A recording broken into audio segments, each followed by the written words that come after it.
Our next speaker for the day is Debbie Nguyen. It is her third speech.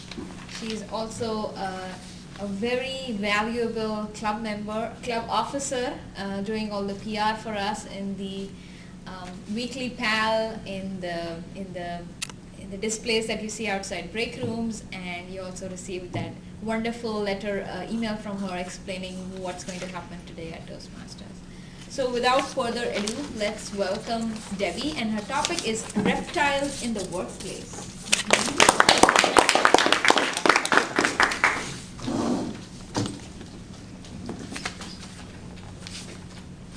Christian, why can't you just work with me? Now stop saying that I'm being irrational, because I'm not. I think you are being irrational. You know what? I'm just really frustrated.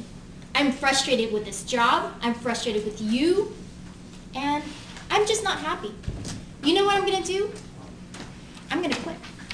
And I don't care what you say. I'm just really tired, and I've had it. I hate this place. Fellow Toastmasters and guests,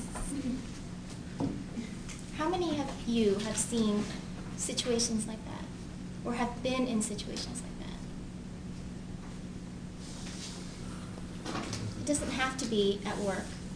It doesn't have to be at home. It could be in your relationships. And how do you explain that behavior? Did you say, you're crazy? But if you say that they're crazy, that means every one of us is crazy. Let me tell you why. This behavior that you just saw is what scientists call reptilian behavior. According to the triune brain theory developed by Dr. Paul MacLean, who's the chief of brain evolution and behavior at the National Institute of Health, we have 3 brains, not 1. Let me tell you what they are. The first part of your brain is the stem of your brain, and that's called the reptilian brain. This brain is a remnant of your prehistoric past. It acts on stimulus and response. It's useful for quick decisions without thinking. It's based on survival. Darwin's theory of survival of the fittest. Kill or be killed. Eat or be eaten. It's fear-driven, and it takes over whenever you feel threatened or endangered. Now, the second part of your brain is what's called the mammalian brain. This is the root of your feelings and your emotions. This is what drives your moods and your bodily functions. Now, the third part of your brain is what you guys normally know as the neocortex. This is the most evolutionary part of your brain. It governs your ability to think, to act, to solve problems, and to be creative. This makes up 80% of your brain. Now imagine brain damage where there's less of the neocortex and more of the reptilian brain. Imagine what kind of person that would be. Short fuse, right? They can explode anytime. Going back to the workplace, imagine you're in the industrial age. You're assembly line workers. Having a reptilian brain is sufficient for you. You are successful just by having a reptilian brain. You are not required to think. People tell you what to do. People tell you to repeat the same process over and over. And the only person who can make decisions is your manager. They are using their neocortex. You are just using your reptilian brain. But would that kind of arrangement work at PayPal? Would it work here in the age of information? I don't think so. Today, workers have to think on their feet, make impromptu speeches, solve problems, and be creative. That's what's required for you to be successful in the workplace. Can you imagine that if you only had the reptilian behavior, only using your reptilian brain, would you be successful at PayPal?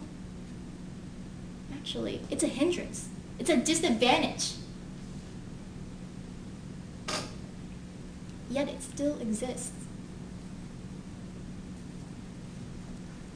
So what do we do about it? What happens when your coworker is acting reptilian? Don't say, hey, you're being reptilian. It's not nice. Think for a second. Your clients, your coworkers, your staff, your manager, when they are acting reptilian,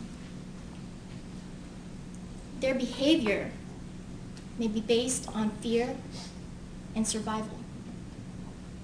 There are two basic fears that we have to overcome in the workplace.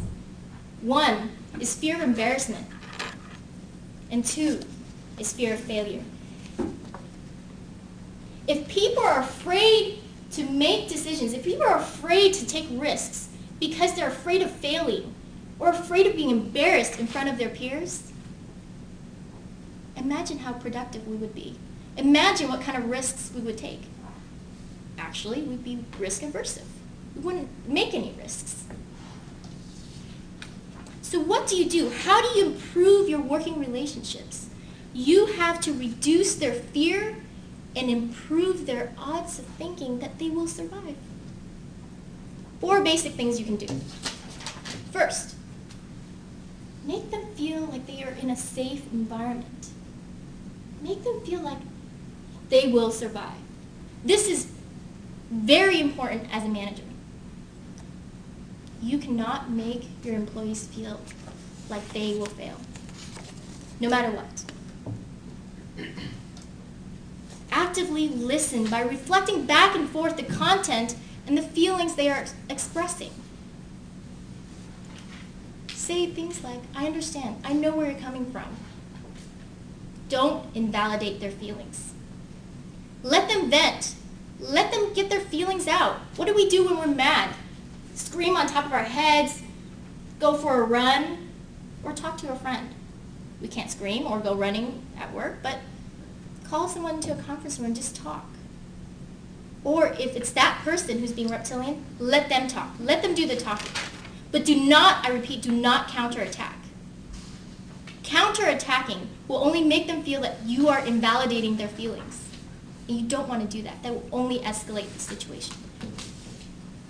So if you see that someone's becoming angry, their eyes starting to populate, they're starting to become tense, they're sweating profusely, stop, think, and listen. We all have the ability to become reptilian. It's part of evolution. We all have the reptilian brain. But knowing and being aware of that type of behavior is already half the battle. Fellow Toastmasters, what you just learned today is a soft skill in conflict management. You essentially have just learned how to deal with situations where people are becoming reptilian. And with that, I hope that you can continue to improve your relationships with your coworkers, your managers, and your peers. And I'm just